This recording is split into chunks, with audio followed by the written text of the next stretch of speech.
नमस्कार दोस्तों, जय हिंद, वंदे मातरम। आप सभी का स्वागत अभिनंदन है टीटी फैमिली शिक्षकों के परिवार जायसवाल कोचिंग सेंटर पर, पावर्ड बाई शिक्षा ही प्रकाश है। दोस्तों, आज की क्लास में हम बात करेंगे, सोशल साइंस की क्लास है, सामाजिक विज्ञान की क्लास रहेगी।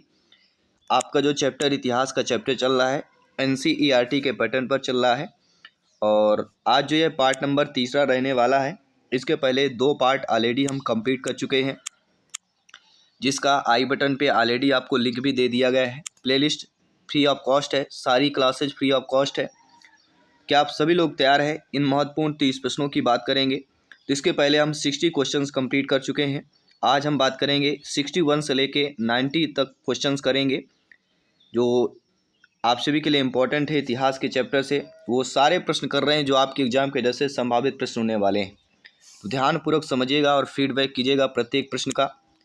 पहला प्रश्न यहाँ पे दिया गया है आज की क्लास का कि मुगल काल में प्रचलित भाषाओं में एक रेखता थी और इस भाषा का लोकप्रिय नाम क्या था। तो काफ़ी इस पर प्रश्न पर काफ़ी जो है टिप्पणी की गई है और इसका जो राइट ऑप्शन होता है दोस्तों, वह आपका होता है पहला ऑप्शन उर्दू। मुगल काल में जो प्रचलित भाषाओं में एक रेखता थी, इस भाषा का लोकप्रिय नाम क्या था? उर्दू था। पहला ऑप्शन जो है सही हो जाएगा। लेकिन हिंदी रेखता हिंदुस्तानी भाषा थी, क्योंकि इसकी बोली का आधार दिल्ली के बोली में स्थानांतरित हो गया था। यह शैली फारसी, अरबी और देवनागरी दोनों लिपियों में विकसित हुई। लेकिन भाषा का लोकप्रिय नाम की अगर बात करते हैं तो उर्दू का नाम आता है। अगला प्रश्न है, किस यात्रा ने अपनी पुस्तक में विजयनगर में प्रचलित सती प्रथा का उल्लेख किया है? अब्दुल रज्जाक, निकोलो कोटी, डोमिनो पेज या उपयुक्त में से कोई नहीं। सभी लोग बताइए, किस यात्री ने अपनी पुस्तक में विजयनगर में प्रचलित सती प्रथा का उल्लेख किया है?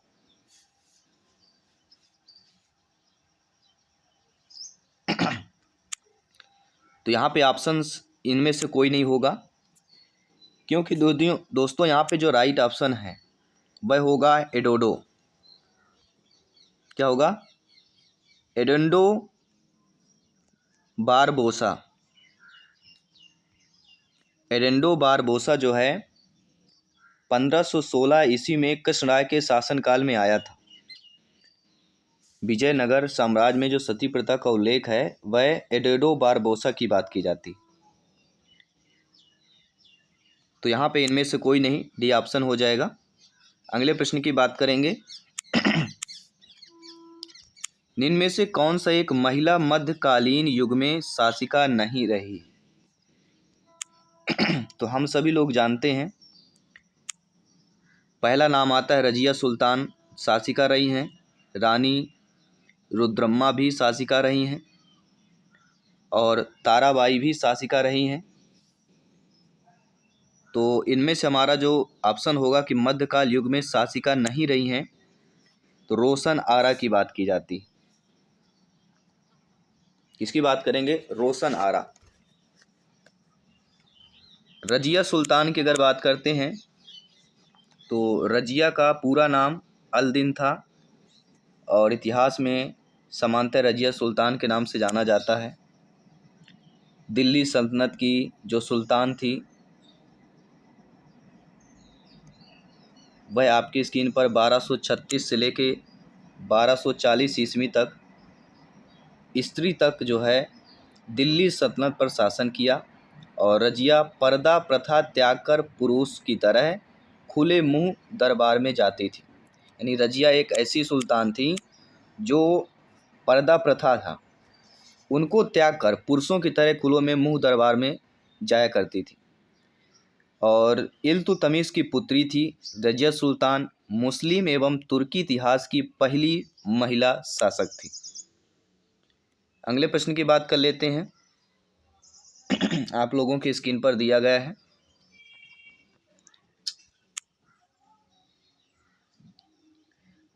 प्रश्न दिया गया है, कौन सा मुगल शासक 2 बार गद्दी पर बैठा? सभी लोग बताइए, बाबर, हुमायूं, अकबर, जहांगीर।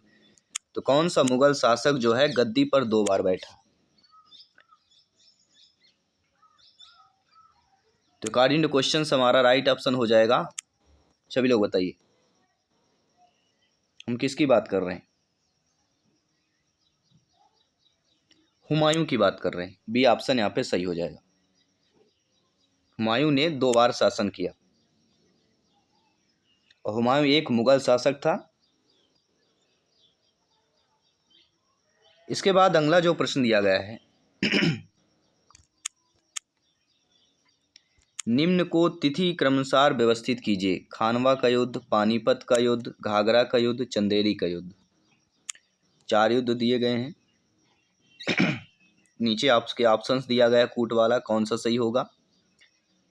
तो अकॉर्डिंग टू क्वेश्चंस यहाँ पे हमारा जो देखा जाए राइट ऑप्शन होगा, पहले होगा पानीपत का प्रथम युद्ध। पानीपत का प्रथम युद्ध यह उत्तरी भारत में लड़ा गया था और पानीपत हरियाणा की बात करेंगे 1526 की बात की जाती है। इसके बाद आता है खानवा का युद्ध। खानवा का युद्ध 1527 की बात की जाती है।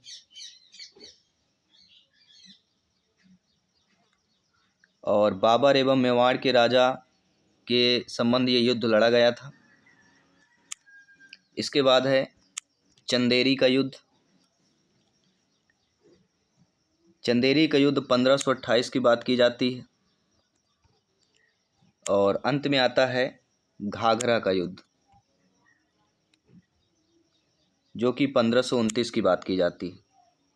तो 1527 में पहला हमारा खानवा का युद्ध, पहले हमारा आता है पानीपत का युद्ध, क्योंकि 1526 में पानीपत का युद्ध लड़ा गया, पहला आ गया। इसके बाद 27 में खानवा का युद्ध लड़ा गया। इसके बाद 28 में चंदेरी का युद्ध लड़ा गया और डी नंबर पे आएगा घाघरा का युद्ध 1529 में। तो ये सारी चीज़ें आपने जान लिया। पानीपत का प्रथम युद्ध 1526 में, खानवा का युद्ध 1527 में, चंदेरी का युद्ध 1528 में और घाघरा का युद्ध 1529 में। यानी कि जो आपका यहाँ पे डी ऑप्शन दिया गया है वह आपका सही हो जाएगा। तो नो डाउट सारी चीज़ें आपकी क्लियर हो गई हो। कोई भी डाउट हो बेफिक्र आप लोग कमेंट कर सकते हैं। आइए बात करते हैं आपके अगले प्रश्न की।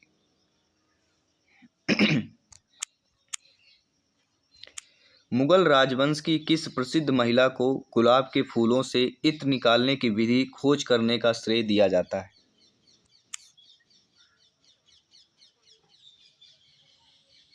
अर्जुमुंद बानो बेगम, असमत बेगम, नूरजहां या राबिया दोरानी। यहाँ पे जो राइट ऑप्शन है, मुगल राजवंश की जिस प्रसिद्ध महिला को गुलाब के फूलों से इत्र निकालने की विधि खोज करने का श्रेय दिया जाता है, वह आपकी हम बात करेंगे असमत बेगम की बात करते हैं।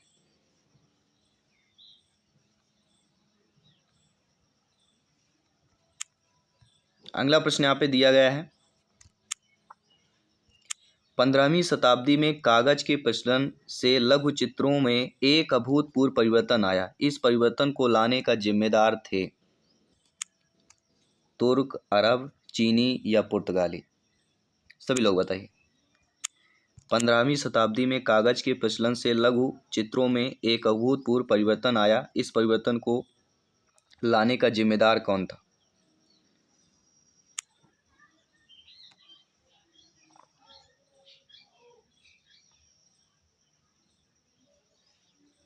तो अकॉर्डिंग टू क्वेश्चन हमारा यहाँ पे राइट ऑप्शन हो जाएगा पुर्तगाली की बात करेंगे, डी ऑप्शन सही हो जाएगा। इसके बाद अगला प्रश्न है, भारतवर्ष पर प्रथम मुस्लिम आक्रमणकर्ता था? महमूद गजनवी, सुबुक्तगीन, मोहम्मद गौरी, मोहम्मद बिन कासिम। तो भारतवर्ष पर प्रथम मुस्लिम आक्रमणकर्ता कौन था? तो आप सभी लोग जानते हैं मोहम्मद बिन कासिम। जी हाँ दोस्तों, 712 ईस्वी में सिंध में आक्रमण पर भारी तबाही मचाई थी और लाशों का ढेर लगा दिया था। इस युद्ध में अरबों ने सिंध पर जीत हासिल की और इस तरह से पहली बार भारत में इस्लाम धर्म का आगमन हुआ। तो मोहम्मद बिन कासिम नाम याद रखिएगा। अगला प्रश्न है, चाचनामा कहाँ के इतिहास की जानकारी का प्रसिद्ध स्रोत है? कश्मीर, सिंध, पंजाब या उपरोक्त सभी? चचनामा या चाचनामा, तो यह हो जाता दोस्तों सिंध। सिंध के इतिहास से संबंधित एक पुस्तक है चाचनामा, इतिहास है, और यह अरब विजय तक हिंदू काल को दर्शाता है और 1900 ईस्वी के इसमें जिक्र होता है। तो चाचनामा कहाँ के इतिहास की जानकारी का प्रसिद्ध स्रोत है? तो सिंध की बात करेंगे। नो डाउट सारी चीज़ें क्लियर हो रही हैं, आप सभी लोग फीडबैक करते रहिए। निम्नलिखित में से कौन सी पुस्तक फिरोज तुगलक की आत्मकथा थी? तो फिरोज तुगलक की आत्मकथा के बारे में हम यहाँ पे बात कर रहे हैं।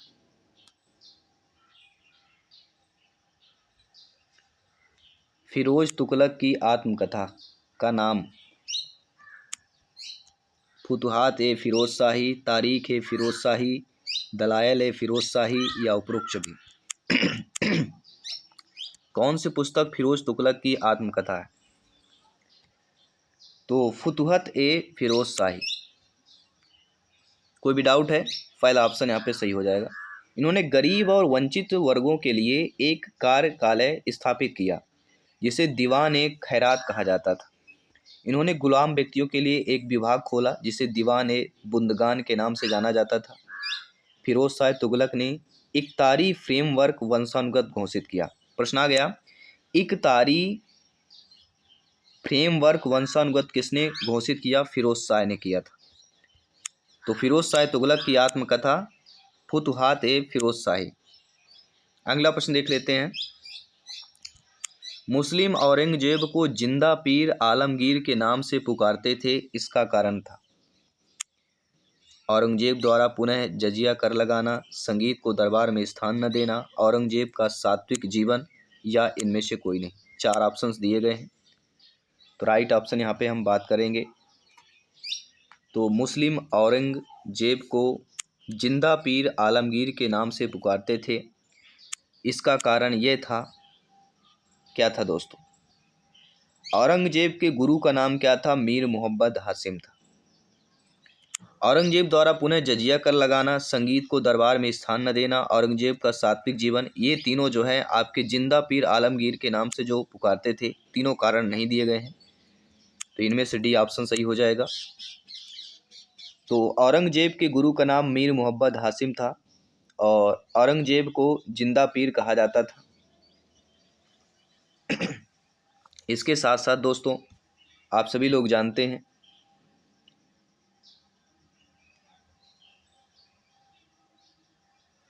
कि औरंगजेब के बारे में इस्लाम के समर्थक था, दरबार में नाचने गाने वाले को बाहर निकाल दिया, वह संगीत का विरोधी था। तो संगीत के विरोधी की भी बात कर रहे हैं, तो काफ़ी सारी चीज़ें हैं, तो इनमें से कोई भी ऑप्शन नहीं दिया गया है जो जिंदा पीर आलमगीर के नाम से पुकारते थे।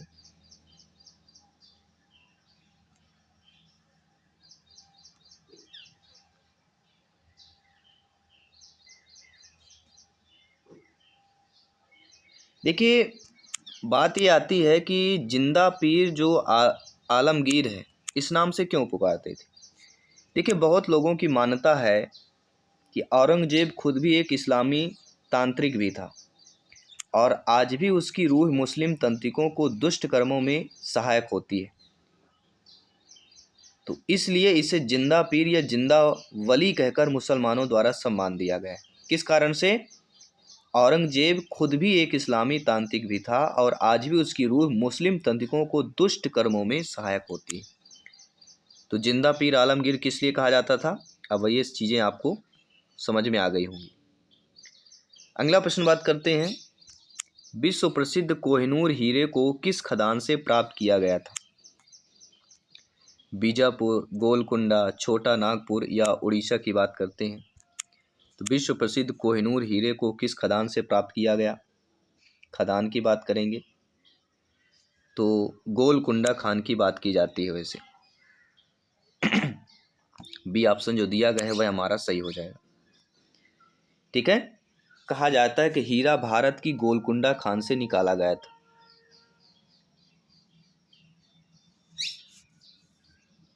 सबसे विश्व का सबसे बड़ा ज्ञात हीरा रह चुका है आपका कोहिनूर हीरा, इसलिए यह प्रसिद्ध भी है। किसके शासन काल में पोर्ट्रेट चित्रकला का अत्यधिक विकास हुआ?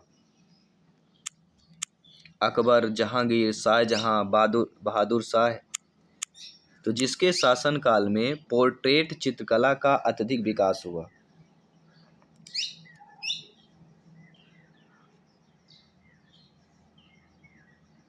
तो राइट ऑप्शन यहाँ पे क्या हो जाएगा आपका? बहादुर शाह।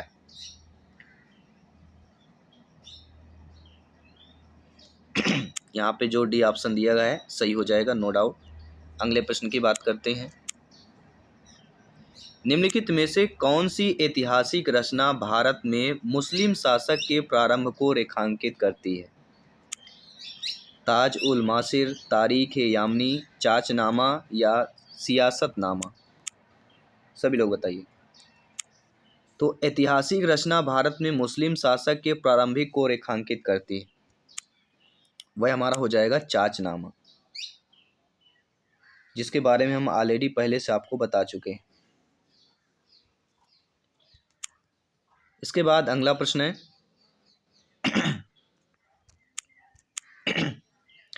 तुझके बाबरी का लेखक कौन था? बाबर ही था, हुमायूं था, अबुल फजल था, अमीर खुसरो था? तो तुझके बाबरी का लेखक पूछा जा रहा है। ये एक बाबर की आत्मकथा है। बाबर ने इसे किस भाषा में लिखा था? तो बाबर ने इसे जो है दोस्तों तुर्की भाषा में लिखा था। तो तुझके बाबरी का लेखक बाबर ही था। अगला प्रश्न है, निम्न में से किसे मुगल प्रशासन में अमीरों का मुख्य माना जाता था? दीवान ए आला, मीर बख्शी, सदर उल शुदूर, काजी उल कजात? तो किसे मुगल प्रशासन में अमीरों का मुख्य माना जाता था? तो अकॉर्डिंग टू क्वेश्चन हमारा दीवान ए आला, दीवान ए आला।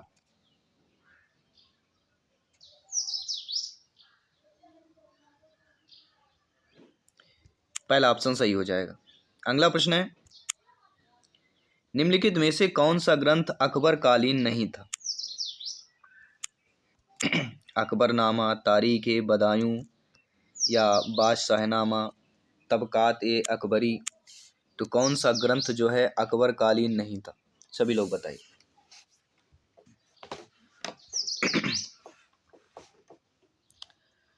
देखिए दोस्तों, अकबरनामा, तारीख ए बदायूं और तबकात ए अकबरी, ये तीनों अकबर कालीन ग्रंथ हैं।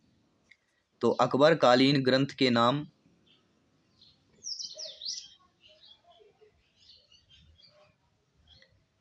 तो अकबरनामा, लेकिन जो बादशाहनामा है, बादशाहनामा जो है ये आपके अकबर कालीन का ग्रंथ नहीं। बादशाहनामा ग्रंथ है किस कालीन का ग्रंथ हो जाता है बादशाहनामा? सभी लोग बताइए।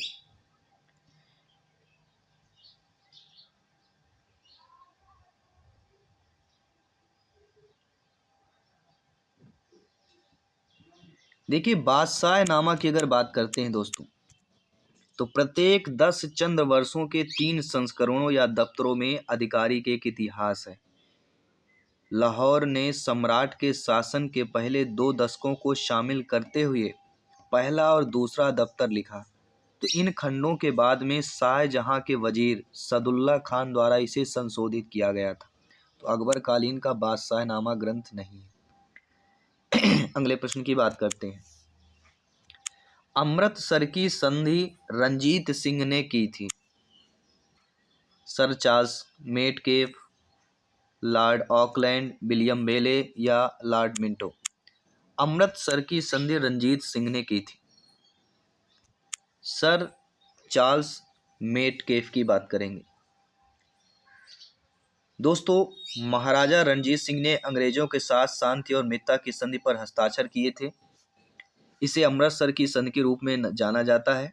इसे सतलज नदी को ब्रिटिश और रणजीत सिंह के बीच की सीमा के रूप में तय किया गया था। तो सर चार्ल्स मेटकेफ की बात करते हैं। कोई भी डाउट है बेफिक्र आप लोग कमेंट कर सकते हैं। अगला जो प्रश्न है आप लोगों की स्क्रीन पर ऑलरेडी आ चुका है। अहमद शाह अब्दाली ने भारत पर कितनी बार आक्रमण किया? 6 बार, 7 बार, 8 बार या 10 बार किया? सभी लोग बताइए। अहमद शाह अब्दाली ने भारत पर कितनी बार आक्रमण किया? तो अहमद शाह अब्दाली ने भारत पर दोस्तों 7 बार आक्रमण किए। सन 1748 से लेके 1767 के बीच 7 बार जो है आक्रमण किया अहमद शाह अब्दाली ने। इसके बाद अगला प्रश्न है, पृथ्वीराज चौहान की राजधानी क्या थी? अजमेर, दिल्ली, करनाल, उदयपुर। तो पृथ्वीराज चौहान की जो राजधानी थी वह आधुनिक अजमेर। हालांकि मध्यकालीन युग में लोग किंवदंतियों ने उन्हें भारत के राजनीतिक केंद्र दिल्ली के राजा के रूप में वर्णित किया है, जो पूर्व इस्लामी भारतीय शक्ति के प्रतिनिधि के रूप में चित्रित है। लेकिन शुरुआत में पृथ्वीराज ने कई पड़ोसी हिंदू राज्यों के खिलाफ सैन्य सफलता हासिल की। तो आधुनिक अजमेर की बात करेंगे, पृथ्वीराज चौहान की राजधानी। अगला प्रश्न है, रजमनामा फारसी अनुवाद है? रामायण का, महाभारत का, अथर्ववेद का, राजतरंगिणी का? तो यह फारसी अनुवाद जो कहला जाता है यह आपके महाभारत का अनुवाद है। महाभारत का फारसी अनुवाद है। भी ऑप्शन सही हो जाएगा। अगला प्रश्न है, मोकाशा किस प्रकार के दान थे? भूमि, कर, जीवन या इनमें से कोई नहीं?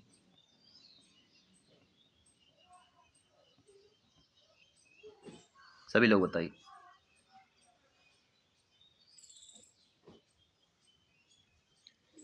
मोकाशा किस प्रकार के दान थे?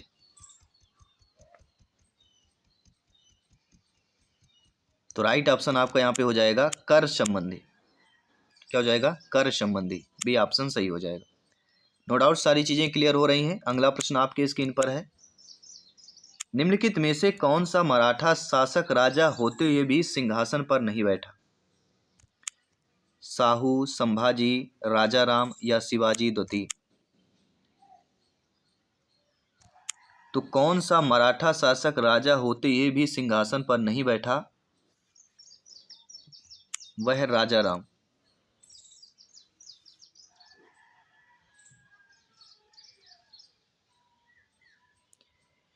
संभाजी के बाद मराठा शासन काल की अगर बात करते हैं तो संभाजी ने बैठे थे, लेकिन राजाराम की अगर बात करें तो राजाराम भोसले मराठा शासक सिंहासन पर नहीं बैठे। सी ऑप्शन सही हो जाएगा अकॉर्डिंग टू क्वेश्चंस। अगला प्रश्न देख लेते हैं, सर थॉमस रो किसके दरबार में आए थे? सर थॉमस रो किसके दरबार में आए थे? अकबर, जहांगीर, शाहजहां, औरंगजेब? तो आप सभी लोग जानते हैं सर थॉमस जो है किसके दरबार में आए हुए थे? तो जहांगीर की बात करेंगे। जी हाँ, अंग्रेजी राजनयिक सर थॉमस रो मुगल सम्राट जहांगीर के दरबार में अंग्रेजी राजा जेम्स के राजदूत के रूप में सूरत बंदरगाह पर पहुंचे थे। तो 1615 से लेके 1618 तक 3 वर्षों तक मुगल दरबार में इन्होंने रहे। इसके बाद अगला प्रश्न है, मुगल काल में कौन सा स्थान हिंदू शिक्षा का एक प्रमुख केंद्र था? आगरा, ग्वालियर, नदिया, जौनपुर? देखिए, मुगल में शिक्षा में महत्वपूर्ण जो केंद्र माना जाता है, मुगल काल की अगर बात करते हैं तो आगरा, फतेहपुर सीकरी, दिल्ली, गुजरात, लाहौर, सियालकोट, जौनपुर, अजमेर ये विशेष रूप से प्रसिद्ध थे। और मुगल काल के शासकों ने फारसी को अपनी राजभाषा बनाया था। लेकिन अगर यहाँ पे हिंदू शिक्षा की अगर बात करते हैं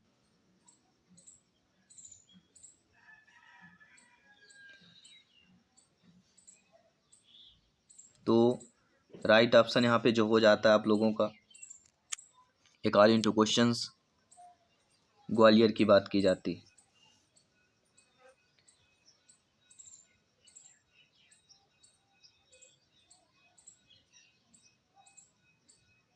कोई भी डाउट हो आप लोग बेफिक्र कमेंट कर सकते हैं, फीडबैक कर सकते हैं।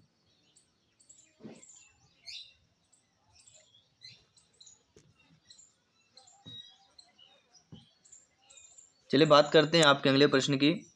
अगला प्रश्न जो आप लोगों के ऑलरेडी बेहतरीन प्रश्न, लाजवाब प्रश्न आपकी स्क्रीन पर आ चुका है। मेरे सभी प्यारे मित्र, प्यारे प्यारे भाइयों की प्यारी प्यारी बहनें, गृहिणी, सभी कमेंट कीजिएगा, फीडबैक कीजिएगा। शिवाजी के बाद गुरिल्ला युद्ध का संचालन किसने किया? बालाजी बाजीराव, बालाजी विश्वनाथ, बाजीराव प्रथम या उपयुक्त भी?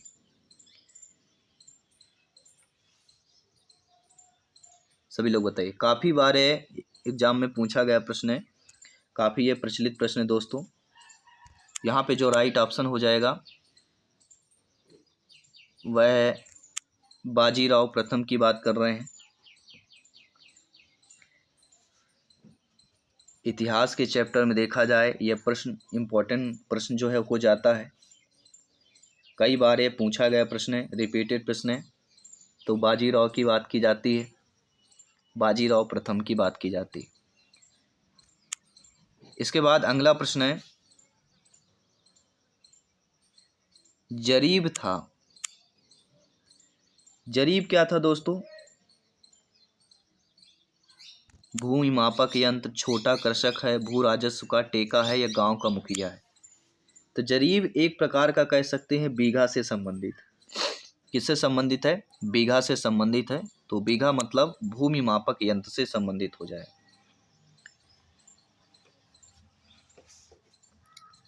अगला प्रश्न देख लेते हैं, आप लोगों के स्क्रीन पर है। अवध में स्वायत्त राज्य की स्थापना किसने की? सादत खान, बुरहान उल मुल्क, सिराज उद्दौला, असफ जहां या बहादुर शाह? अवध में स्वायत्त राज्य की स्थापना किसने की? सभी लोग बताइए। तो यहाँ पे सादत खान, बुरहान उल मुल्क। सादत खान जो है 1722 में अवध के स्वायत्त साम्राज्य का संस्थापक था। तो पहला ऑप्शन अकॉर्डिंग टू क्वेश्चन सही हो जाएगा। अगले प्रश्न की बात कर लेते हैं। भारत में सिविल सर्विसेज का पिता किसे कहा जाता है? वॉरेन हेंगिस्टन, lord Cornwallis, lord Wellesley, lord Minto? तो अकॉर्डिंग टू क्वेश्चंस जो यहाँ पे आपका ऑप्शंस दिया गया है वह दिया गया है लॉर्ड कॉर्नवालिस। वॉरेन हेस्टिंग ने प्रशासनिक सेवा की नींव रखी और चार्ल्स कॉर्नवालिस ने इसे आधुनिक और तर्कसंगत बनाया। इसलिए चार्ल्स कॉर्नवालिस को भारत में प्रशासनिक सेवा के जनक के रूप में जाना जाता है। इन्होंने कोवेंटेड सिविल सर्विसेज उच्च प्रशासनिक सेवा और अनकोवेंटेड सिविल सर्विसेज मतलब निम्न प्रशासनिक सेवा की शुरुआत की थी। तो लॉर्ड कॉर्नवालिस की बात करते हैं। अगला प्रश्न है, बहुत ही बेहतरीन लाजवाब प्रश्न है। वह अधिनियम जिसने न्यायालय के निदेशकों की संख्या 24 से घटाकर 18 कर दी है वह था?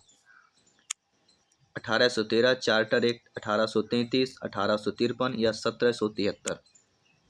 रेगुलेटिंग एक्ट की बात करेंगे तो 3 चार्टर एक्ट और एक रेगुलेटिंग एक्ट दिया गया है। तो वह अधिनियम जिसने न्यायालय को निदेशकों की संख्या 24 से घटाकर 18 कर दिया था वह आपकी कौन सी है?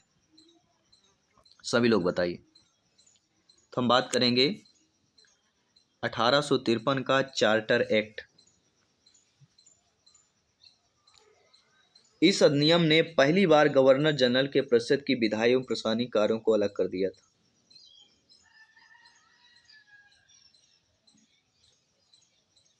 तो 1853 का जो प्रावधान है काफ़ी इम्पोर्टेंट प्रावधान हो जाता है। इसके बाद अगला प्रश्न जो आप सभी के लिए मॉक क्वेश्चन के रूप में दिया जाएगा कि किस अधिनियम में यह प्रावधान किया गया कि बंगाल का गवर्नर जनरल ही संपूर्ण भारत का गवर्नर जनरल होगा। किस अधिनियम के तहत? Regulating act 1773, charter act 1873, 13 charter act 1833, charter act 1853। तो किस अधिनियम के प्रावधान पर किया गया कि बंगाल का जो गवर्नर जनरल ही संपूर्ण भारत का गवर्नर जनरल होगा? 4 ऑप्शंस दिए गए हैं। ये मॉक क्वेश्चन आप सभी के लिए, आपको कमेंट करके फीडबैक करके बताना है। और शिक्षक भर्ती में नंबर 1 टीचर्स फैमिली राष्ट्र हित में शिक्षक की बात करते हैं। आप जुड़े हुए हैं इस फैमिली से, अपने टीटी फैमिली से जुड़े हुए हैं। राष्ट्र हित में शिक्षा, शिक्षा ही प्रकाश है। मैं आपके साथ जायसवाल सर डेली आपके 11:30 क्लास में मिलता हूँ, सोशल साइंस की क्लास में, और 7 PM में लाइव क्लास पेडागोजी के साथ मिलते हैं। सभी मित्रों को जय हिंद, वंदे मातरम, धन्यवाद सभी का।